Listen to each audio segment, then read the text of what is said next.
Hello, hello. Today's a fantastic day to inspire and potentially scare some lives. I am Jaime Raygoza, your host, and welcome to the Finding the Unicorn in You podcast. It is spooky season, and to honor my favorite holiday, we are introducing the masked unicorn. Join me as we continue on our weekly journey to help you find and connect with your inner unicorn. But be vigilant, as this month we will seek out to discover the difference between a masked unicorn and a true unicorn. Now, without further ado, I hope you enjoy this week's show. Welcome to the first episode of the Masked Unicorn series. The Masked Unicorn will make an appearance once a year during spooky season.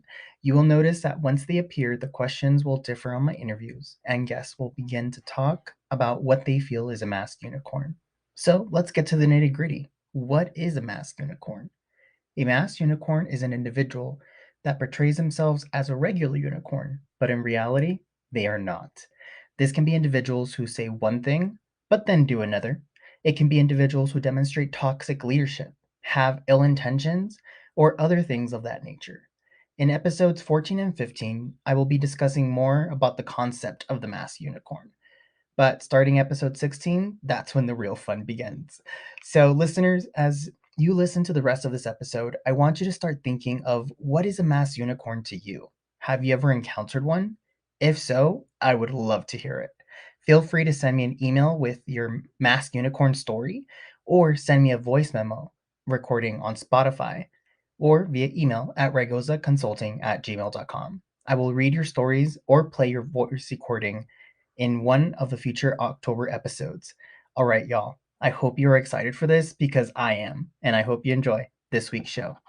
Welcome, everyone. Today, I have a very special guest. She is actually located in Texas right now. She's a consultant and has been working for various years in the industry with various different agencies. She's organizations on different projects, some which she will share today, and they change people's lives every day. Even though it was such an intense time that I worked with her, just because the work that we were doing was very impactful. Felt like I worked with her for many years, even though it was just like a 5-month span. But we'll expand a little bit more on that. But I have Viviana Huerta. So why don't you tell us a little bit about yourself? Hi, thank you for having me. My name is Viviana Huerta, and I was born and raised in the Rio Grande Valley, which is when I was going to college and stuff, I would tell everybody I'm from the Valley, and they always assumed it was California. But it's not. I grew up in a little border town by Matamoros, at the very tip of Texas, next to South Padre Island. I'm a third generation Tejana. I graduated Rio Hondo High School, population 3,200. Oh my gosh. So super tiny. That's probably your graduating high school class. We've grown a little bit, but kind of like I explained to you and do to other people, we were poor. And I don't think I even realized we were poor. I learned, like every good, Tejana living in the border, how to eat and scoop frijoles with tortillas. Many a times growing up, we didn't have enough money for electricity. So we ate by candlelight, classical showers, because there was no money for the hot water. We grew up selling plants at the flea market. Coming through the years and stuff, I got picked on and bullied because most of my clothes was from the flea market. You know what? It was all worth it because I feel that's how we got our work ethic, how we got that ingrained into us. Work. That's what I've been doing after that. Continue to do it. And I think that's why we did so well together in our 5-year experience, or I'm sorry, 5-6 month experience in California. It felt like 5 years because everybody, I think, comes with that historical input of you got to work. And I think we were all just a little bit of overworkaholics. And so I appreciated working with you very much because I felt you brought that balance, at least try to, and ingrain it into us to say it's okay to slow down. But that's me. I've been working with impact. And like you said, my whole career, I've always wanted to make sure I can change a life every day, even if it's just with a word or with a grant or with an action or with a free house or or something like that. But It's important to me. It's important to me to help folks as much as I would want folks to help me or my kids. And you did, and you were part of a huge, huge mission, actually, because you were a director yourself. We were both directors managing a shelter with kids that were at the border, and we helped rehouse them. I think together, and correct me if I'm wrong, I think it was over 7,500 kiddos that were sent back to like with their homes. Yeah, I believe we almost hit 10,000. Wow. We were able to either place them with a sponsor in the United States and or foster care to make sure they went on to a sponsor. Some of those stories were hard. I don't know how some of those babies did it. I mean, I remember being lost at the grocery store freaking out because I couldn't find my mom. And to me, 10 9-year-olds telling me how they took 2 weeks to get to the United States, I'm like, wow, we sure did help a lot of folks there. You were a huge part of that. I feel like that job was very stressful. A lot of our caseworkers were immensely stressed. They had very tight deadlines. They were overbooked, over caseloaded, and you would come in at 7 a.m. singing whatever song was in your head that day, and you were just like, "Good morning, everyone," and you were like singing like either a Spanish song or an English song, and you were like wearing all these colorful like outfits that like it just really brought a lot of sunshine and smiles in the room. And a lot of the caseworkers, even after the fact today that I still talk to, they're like, I still remember Viviana just walking in, like singing that one song, like nothing was bothering her, like the whole world was like her oyster, and I loved it. So like, how did you keep that energy, that sunshine? Because you were one of the individuals that were working like 14 days straight, getting like 2 hours of sleep sometimes, if that. How did you keep up that energy? I like to sing. That's my thing. I like to sing. And I think it's just that I have always worked to make sure people around me know that when I go, they're gonna say, your girl always had a smile on her face, a song in her heart, and some kind of beverage in her hand. I mean, she just, that's just me. I did that because we get so boggled down with everything that happens in our lives because we still have our own script happening behind that. But work is part of your everyday. Most of us, we have to. You got to make the best of it. You have to make it. And that's, I remember sitting down and talking with you and telling you, if it just doesn't bring joy to you to come up and do it every day, then it's not what you're supposed to be doing. There's helping people like that. And not just in a shelter, anywhere. Just that is my passion. I felt like I needed to not just remind myself, but also remind all 450 of those people we worked with and supervised that, hey, you're here and you don't understand the opportunity you have been given today to change someone's life. If you go into it that way, you're going to want to sing and dance yourself. I mean, I feel that way. But I mean, like I said, I like to sing and dance, Brand. That's just what I do. I figure, why not share it with everybody else and just bring a little bit of sunshine, as you said. And then if you want to close the blinds, close them. But at least I did my part. That's why. It definitely did. And I know for me, sometimes I was a little cranky, especially like if I got in like 30 minutes of sleep that day and I was coming in with, I'm going to be honest about it. I was sometimes in a bad mood and I wasn't the nicest person. And I would come in, I was all cranky, and then you would be singing and I was like, oh, she's like singing. There but then she after a while, again. But then after a while, I was like, okay, that's actually pretty catchy. You know what? Okay, I'm just gonna like, I'm gonna go with it. And then you would lift up my mood. And like, even though like you said, you go in bad, but then because you're exuding so much positive energy, you change people. And being in there with 400 individuals, other caseworkers, all in one huge room with like 4 directors, like 17 leads, all these people just like hammering you with like numbers, give me numbers. It can get very stressful. And sure. That's another question I wanted to tell you is, have you ever been exposed to that many individuals in one workplace all at the same time before? Because that was new to me and it was a little overstimulating. Like I told you, I mean, I've been working for a long time, and I think, and I really did learn a lot. But as I mentioned before, part of what I worked with was the Job Corps program. I don't know how I managed to get myself in there, but at 26, I was running one of the largest or the largest Job Corps in the country. It's called Gary Job Corps. And it was a lot of what we were seeing, different departments, different directors, different staff, different complaints, different everything. Everybody has their management style. Everybody knows they're right.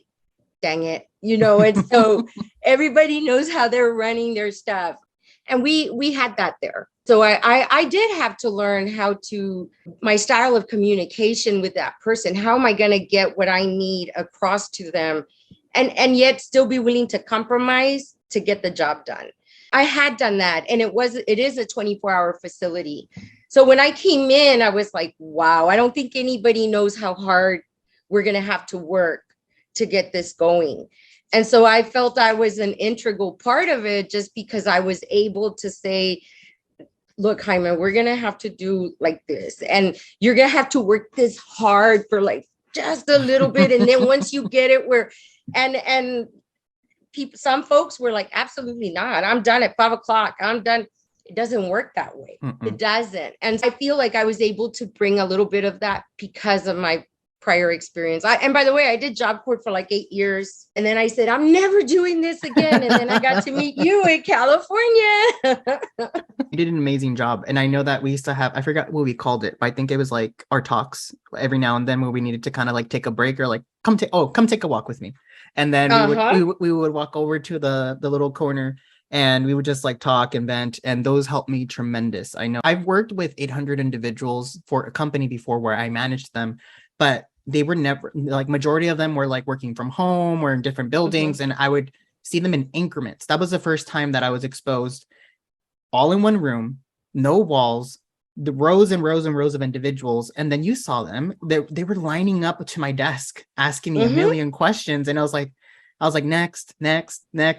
And it was just, and a lot of them, like you said, we're used to like desk jobs where you clock in at 9, you clock out at 5, and that's it. But you're working with the kids and the clients right in front of you.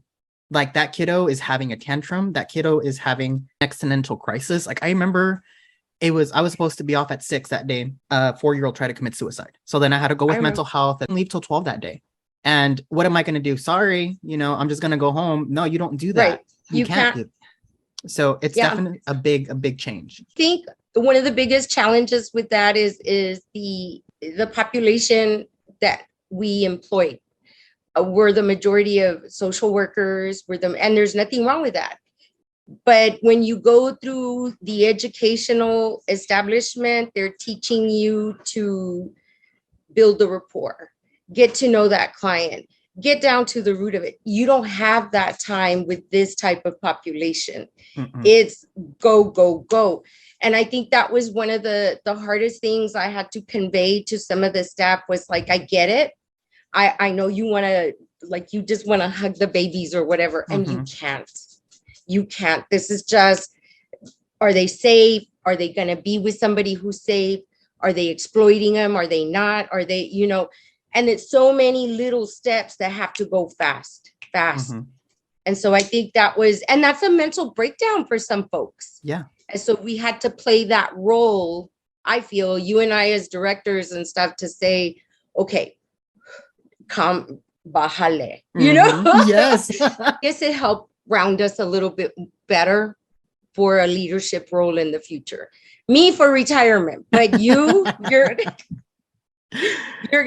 up and coming, friend, even further.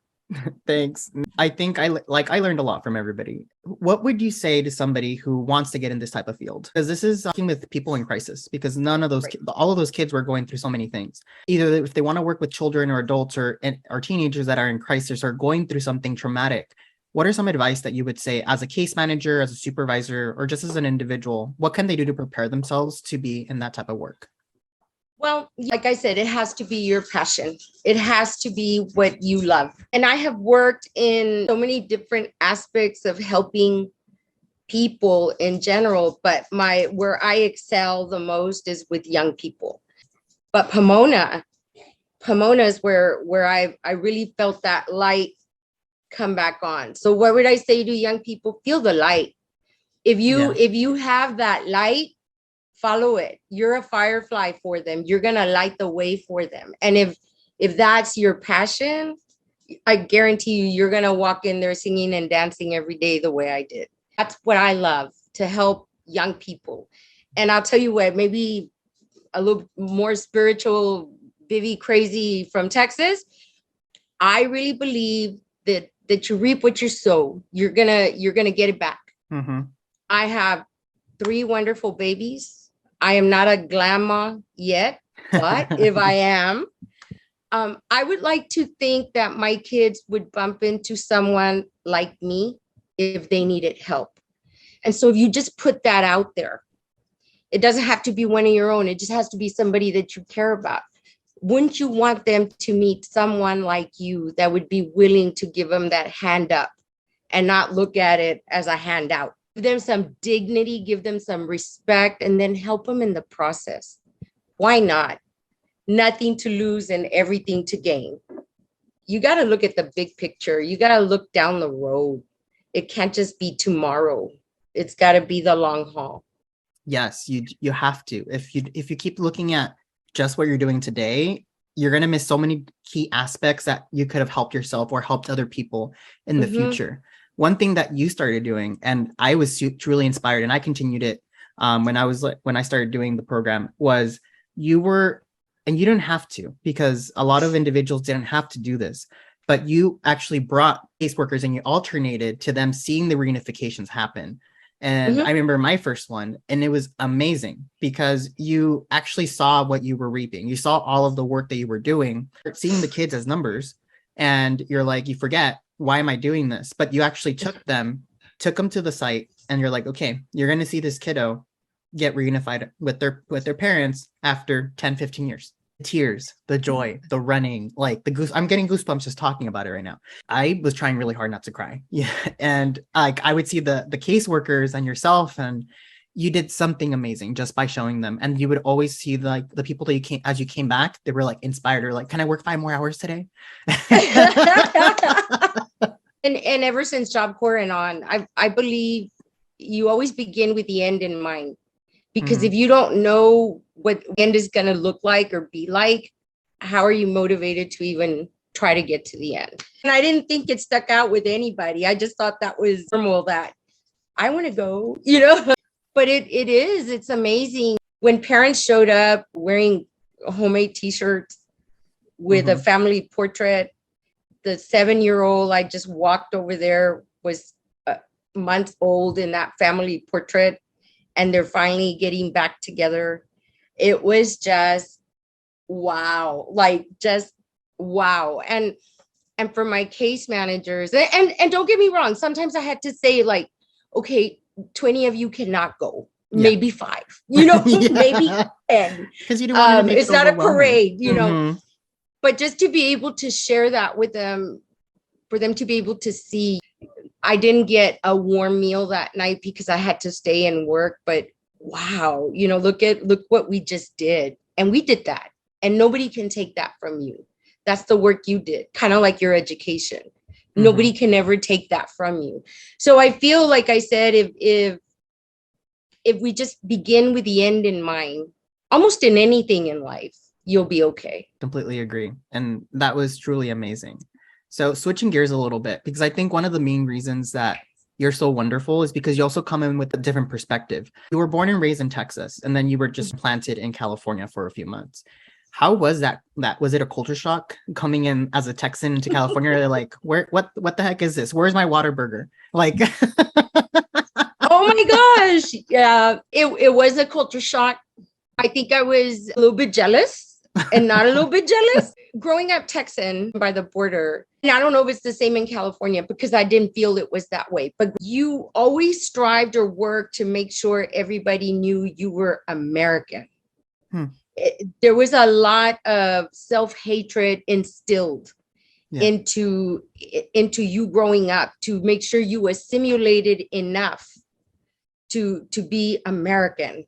And little did you know that once you left the border town to go to university or move or whatever, you were never going to be American enough. Mm-mm. You were never going to be accepted. But we didn't know that.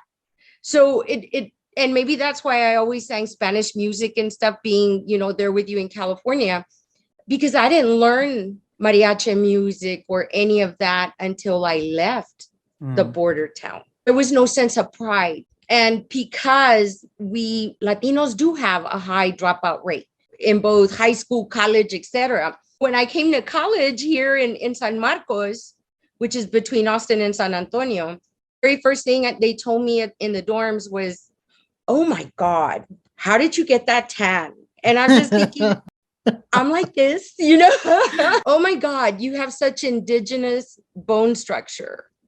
And I had never noticed that until they pointed it out. And I was like, Mira, I do have high cheekbones, yes. Or when they pointed out my accent. And I said, what accent? What are you talking about? I hear it. I know it. The culture shock for me was in California. That didn't seem to be a thing. Almost everybody I met and worked with asked me and were shocked when they asked me, like, what part of Mexico are you from? And I was like, I'm a Tejana. Like, I was born in Texas, and I felt there like they think I'm embarrassed. They think I'm not in touch with who I am. And that's really not the case. So I felt that was a big culture shock. Tamales were a big culture shock to me. Tacos were a big culture shock to me. What the tacos that Californians eat are considered street tacos where I live. Oh, okay. The flour tacos that we eat here are considered burritos over there. Mm-hmm. I was just like, when I went to eat with some of the case managers, they said, you probably want about 6 or 8 tacos. And I'm thinking, are you crazy? I mean, that's, me voy a empanzar. I can't do that. I didn't know they were like that big. Yes. Yes. So I was like, okay, that makes sense now. But there was a lot of differences, but yet we were one. If I'm going to get treated the same way in California that you would probably get treated in Texas, and it's probably much nicer in California, I'm just saying, we are still one. That was the big culture shock with me. And yes, I did miss my Whataburger. I did miss that. My Bluebell ice cream, stuff like that. It was different, but what a wonderful exposure to be able to compare and contrast and see the differences and learn from them and then go from there. It was amazing. It was a good 5-6 months. That's very interesting that you say that. I've always been told, Californians live in their own bubble and they're a lot different than any other state. And even myself going into high school, I'm first generation Hispanic. My parents were born in Guadalajara, Mexico, and they came here when they were in their teens, got their residency, graduated. One thing is that they always told me, you need to know English. You need to know English. Mm-hmm. If not, you're not going to make it. And they really ingrained that in me. And my parents didn't know English. So they forced themselves to learn English. We only were allowed to talk English in the house. But one thing that they told me is just because you're speaking English, you can't forget Spanish and you can't forget where you're from. Never forget where you're from. And that's something that was instilled in me, but it also helped because 90% of the people that were in my high school were Hispanic of one form or another. I think because we're so close to the border as well, a lot of individuals come here, but it's interesting how you say, because Texas is also a border state. So it's interesting how you say that the culture is different, even though they're both close to the border. Yeah. Well, because where I grew up, I think the only Latinos that worked in our school district were lunch ladies and bus drivers and custodians. Almost every teacher, even if they had a Latino last name, it's because they married, but they were Caucasian. Got it. Our school board was predominantly, if not all, Caucasian. You didn't speak Spanish if you didn't have to. I was fortunate. My grandmother refused to speak to us in English. And I learned Spanish, and I'm very thankful for that because I did go get a modern languages degree with a specialization in Spanish. Why? Because it was easier. No, I don't know. I liked it, and I wanted to get better with it. And so I did it. but that's how we were raised. They frowned upon you until they needed your help for Spanish 1410 or Spanish 1420. Then they wanted Yes. to be your partner and stuff. Mm-hmm. But you would think that I would have more of a sense of orgullo. Mm-hmm.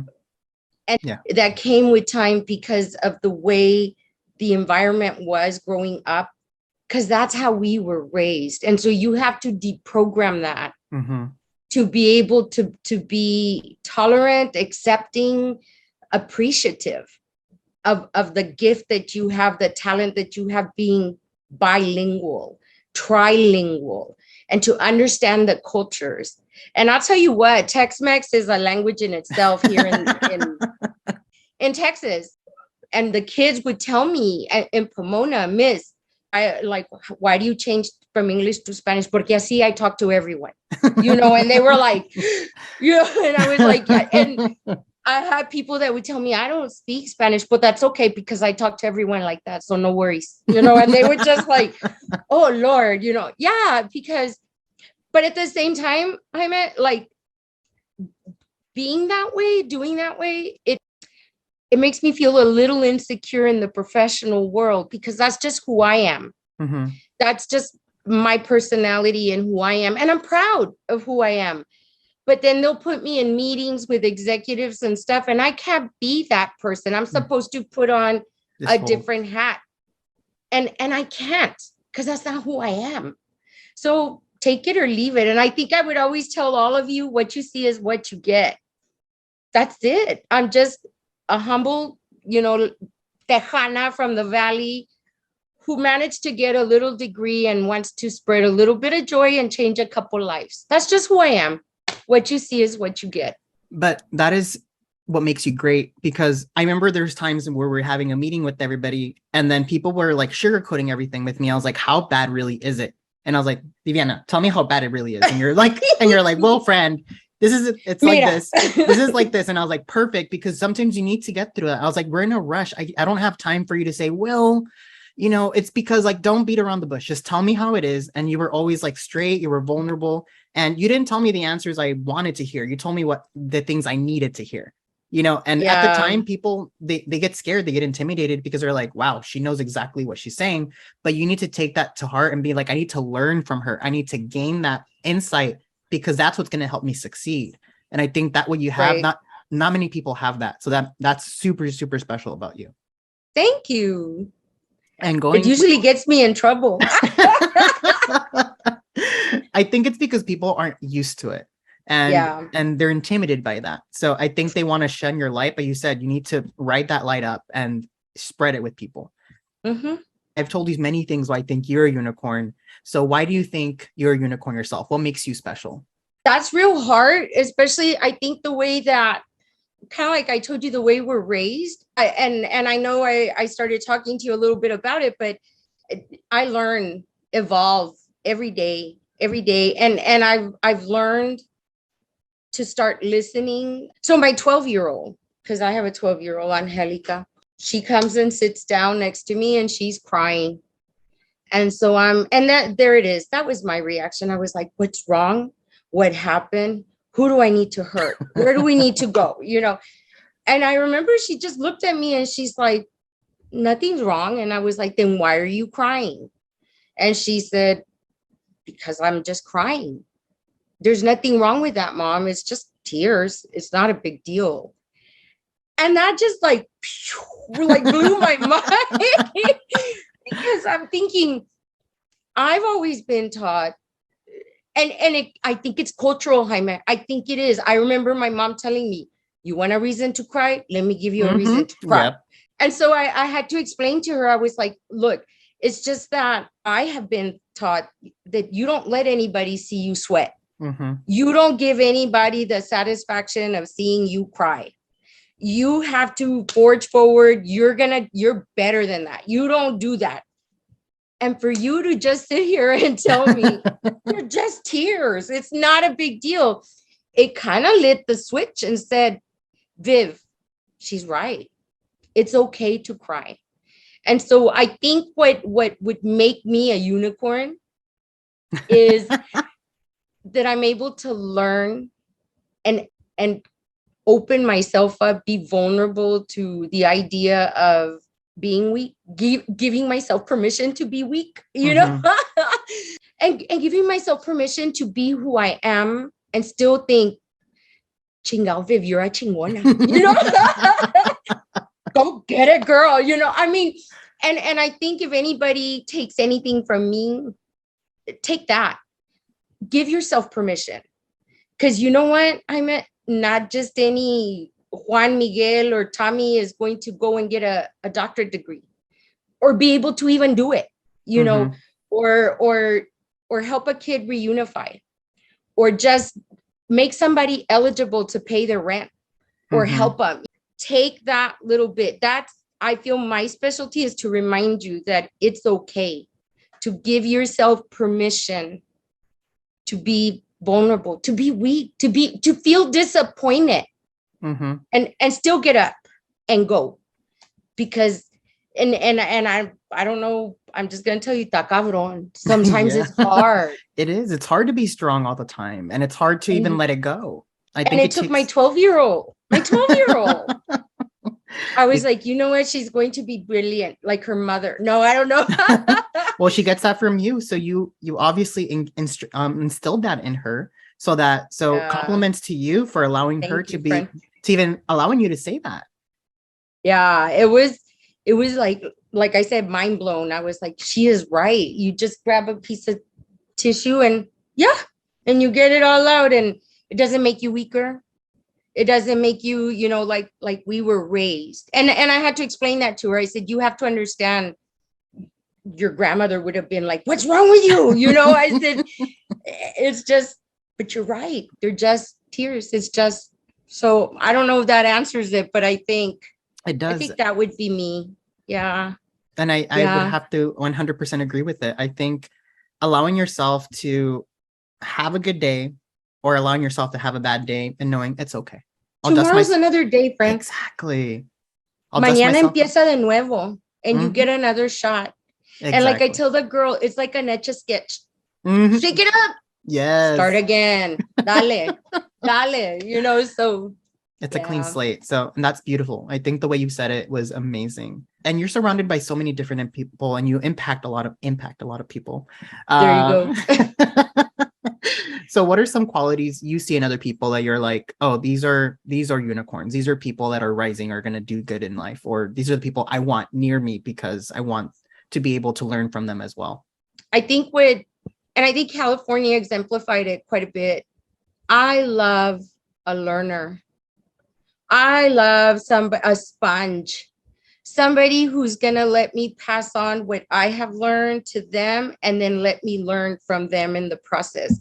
Because I'll tell you what, the girls that my Texas team, which consisted of Camila and Raquel with me, that's what I loved about those girls. They were sponges. And you know what? Just the same way you and I would sit down and talk, and just for your audience to know, these were 20-year-old young ladies, super smart. Young.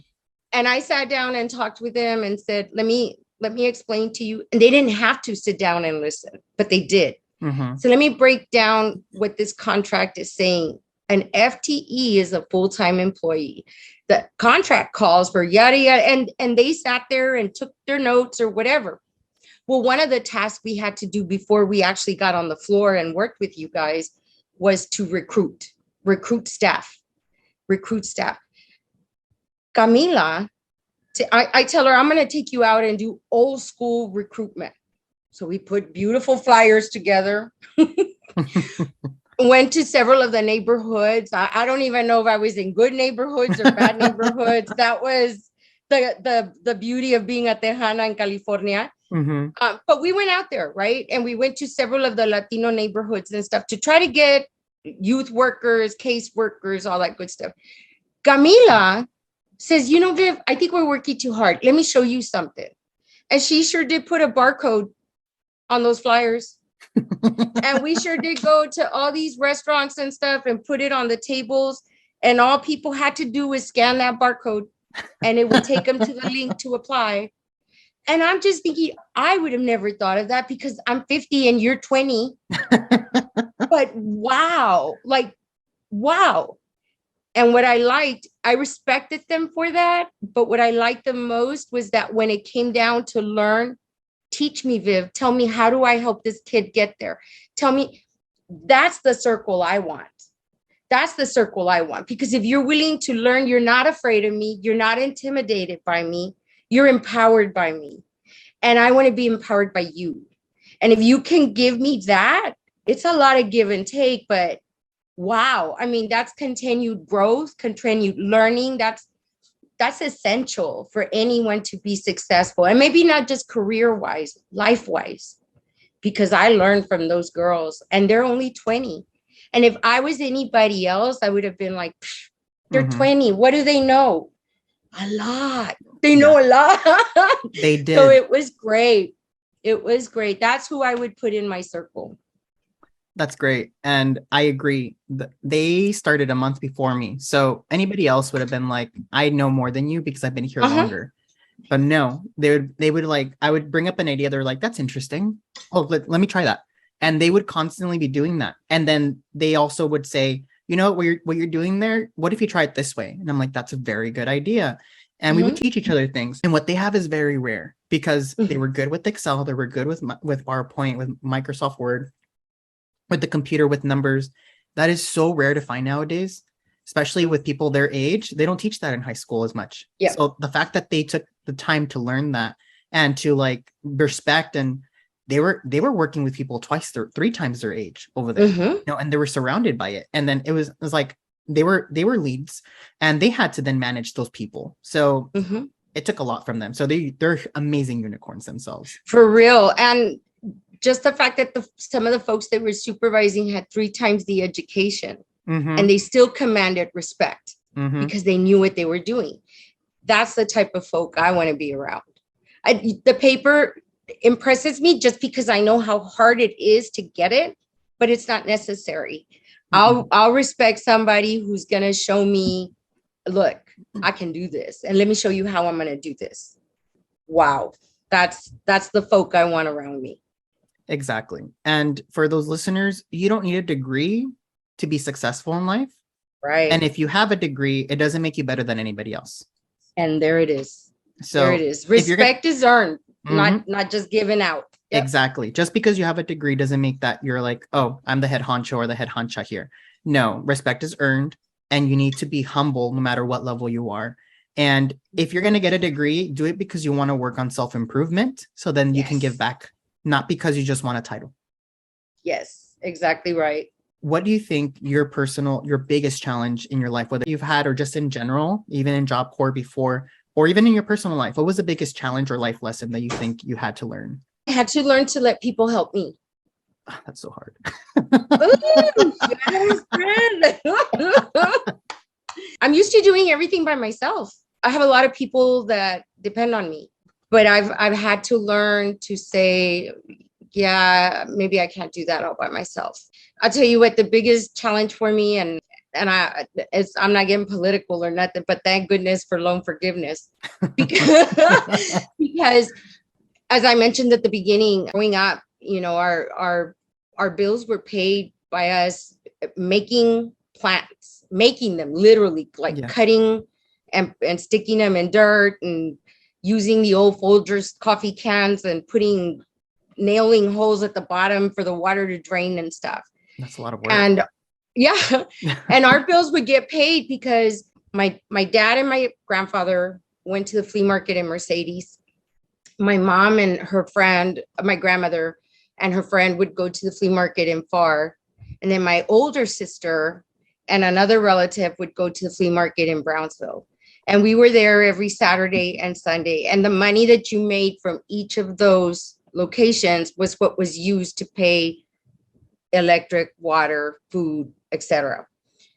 So when I left to college, I left a vacancy. And I put myself through a lot of guilt because I left them to do for me. And how selfish is that? I did get into student loans, and it wasn't for school. I would take out the money and send them money so they could pay. I would never let my children do that, but I didn't know better. Yeah. So I did it. I did. Then I graduated. And I think it was very difficult for my mom and dad, mostly my mom, because it kind of went back to what you were saying. Mira, muy chingona. She has a degree, Yeah. And so you're getting it from both sides. Like you want to go to the next level, but you still got your family saying, don't be trying to act like you're all that. So you get that in between. Anyway, to get to where I'm going, I did get the degree. I have been working. Do I make a lot of money? I make enough to pay my bills, but I also make enough to pay my parents' bills.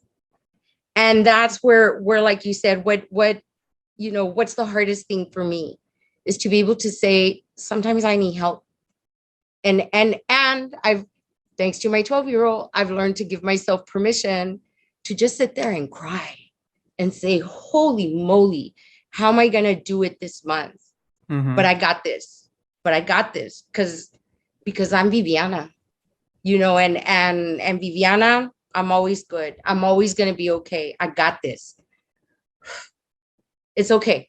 And then I talk to myself a lot. And so a lot. And so I just say, you know what? It's okay to cry. It's okay to feel helpless. And it's okay to say, help me. And that's hard because when you're used to doing it all by yourself, and then people let you down.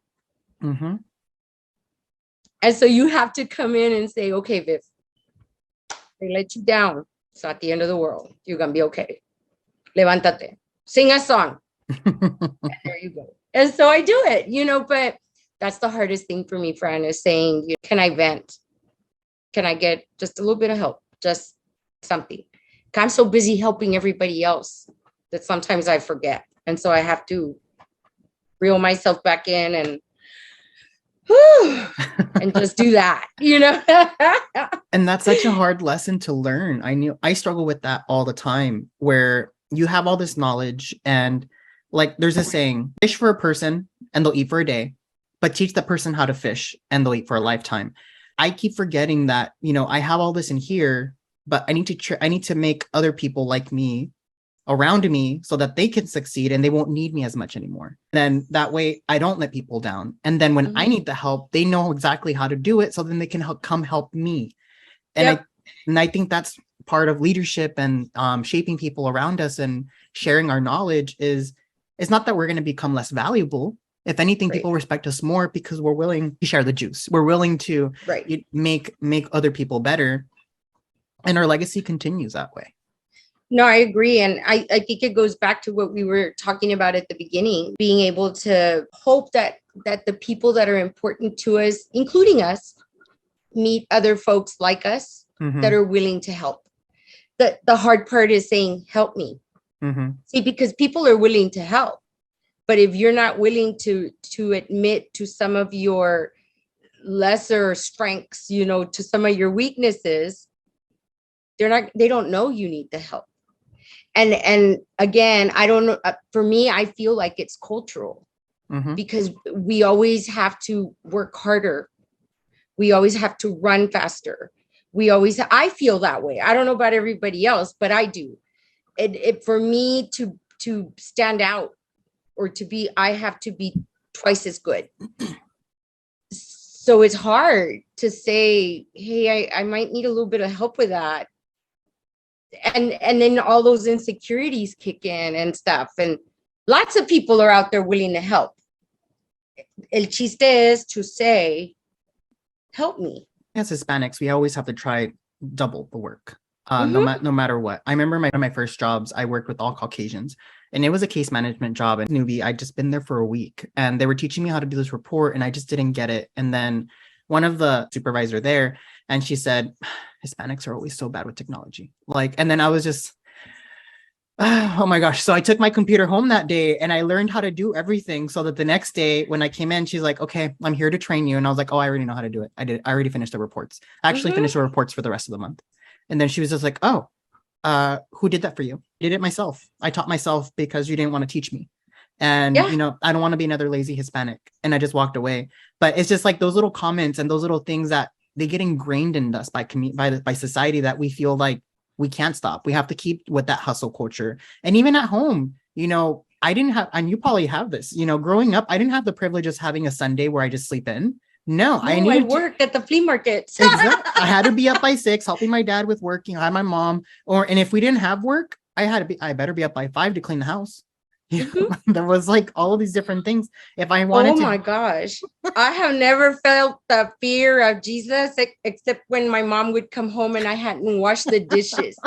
I yes. could feel my stomach drop to my ankles, and I'm like, holy, and I would start it, and she would walk in y todavía no lavan los trastes. Oh my God. And even if you did So, that, they'll look over your work, and nobody does everything the yes. way that I did it. You And guys she are would always do it again. put them back in the sink and start again. Yes, sir. But that's what I'm saying. And do you know, like any of our other counterparts with a bachelor's degree, a master's degree, a doctor's degree, that would go into that job and feel the pressure of, I should take my computer home and learn how to do this on my own. Nobody else. I really feel it's cultural, because that's what's been ingrained. That's what's been taught. If you're losing in a race, what do? You run faster. So we're taught that way. And Jaime, that's been one of the hardest things with raising my kids. I don't want them to feel that that's the only solution. Like, you got to run faster. I don't want to jade them, but then I don't want to make them lazy. I don't want to make them subpar. So I try to find that balance of nagging, if you will. Mira, you better do this, pero mira, if you don't, it's okay. It's tough to evolve to that. We grew up with la chancla. We grew up with the tree branches. We grew up. I don't want to do that to my kids. But I know timeout isn't gonna, mira, go to timeout. They're not, that's not gonna. So it's to evolve to that next level where you're having to find that balance to still raise productive young people and leave your legacy, as you were saying, and then to find that balance between personal life and work life, because that's where I have a hard time. I want to be everybody's director, but I can't at home. So I've had to learn. I think you're doing a fantastic job. I can see it, Thank you. and the way that your kids are, and then even the way that people talk about you. You left such an imprint in my life and in everybody else's life. So you're doing a fantastic job. Just know that. Great. I'm always here, friend. Always here. Who is the person in your life that you're like, that's my unicorn? My mom. My mom to the 8th grade. And she did come from Ciudad Mante. My mom joined Head Start when we were 3 years old. She retired 2 years ago, and she's 82. Oh, wow. So she is a little workaholic herself. But really, my mom was that person. We were the house where everybody would bring their paperwork in English for us to translate. We were the house when the government gave away free cheese. It was given away at my house. Everybody came and we fed everybody. We were the house when somebody was leaving domestic violence. They would come stay at my house because my mom said so. She has always been that person that has taught me to take care of people. And I think I'm a lot like her because we would clash so much because I think we were too much alike.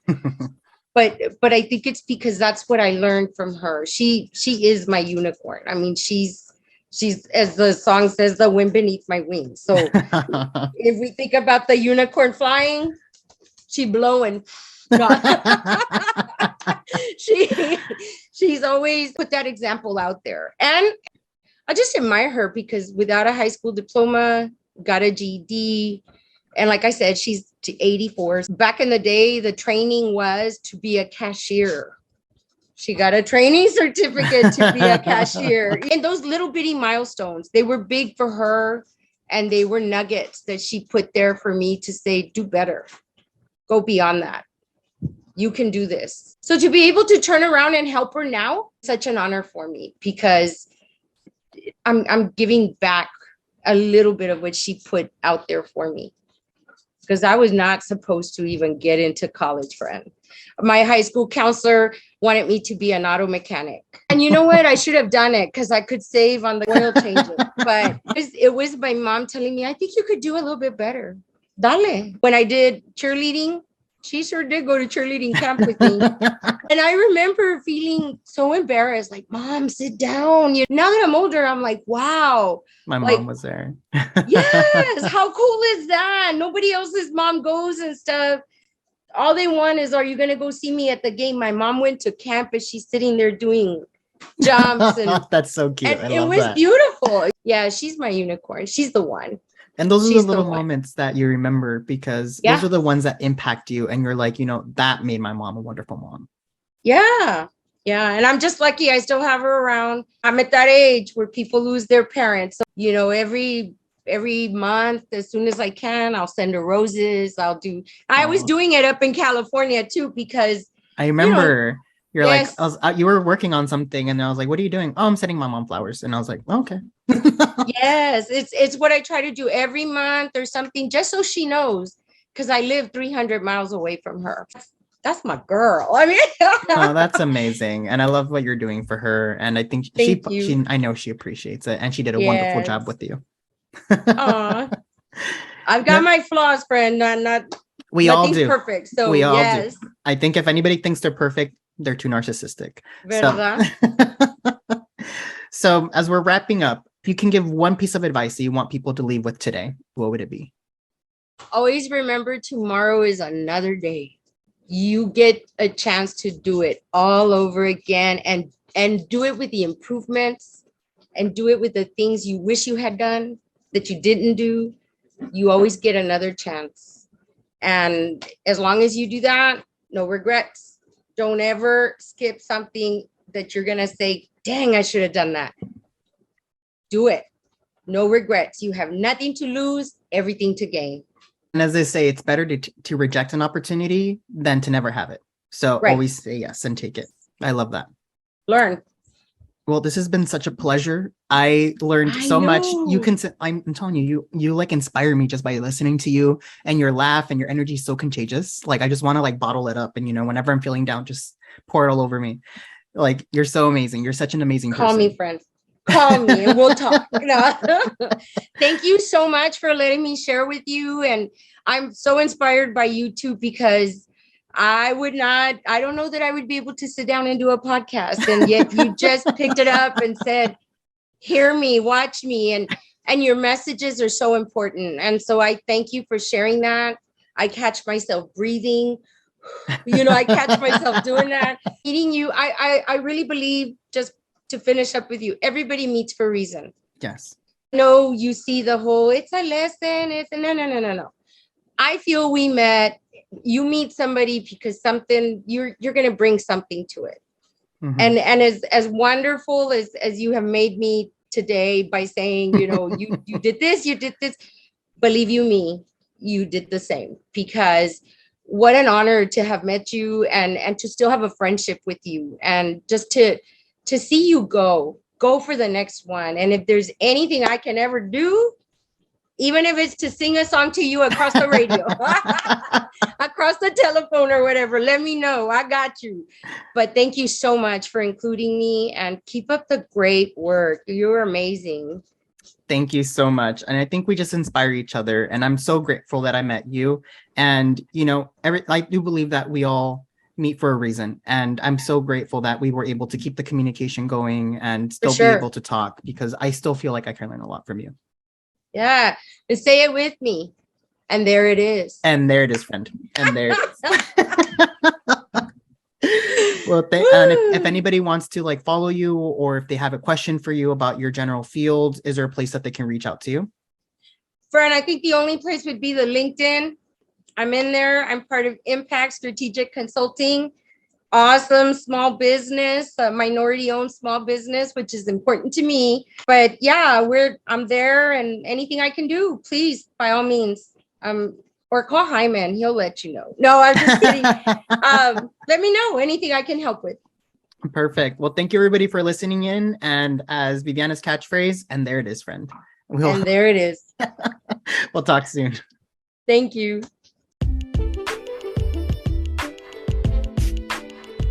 Thanks again for listening to Finding the Unicorn in You. I would like to ask you to do 3 things for me. If you have enjoyed this episode, or if you are enjoying listening to this podcast, hit the subscribe button and share it with a friend. I have a lot of great guests and content that are coming up in the future, and I don't want you to miss a thing.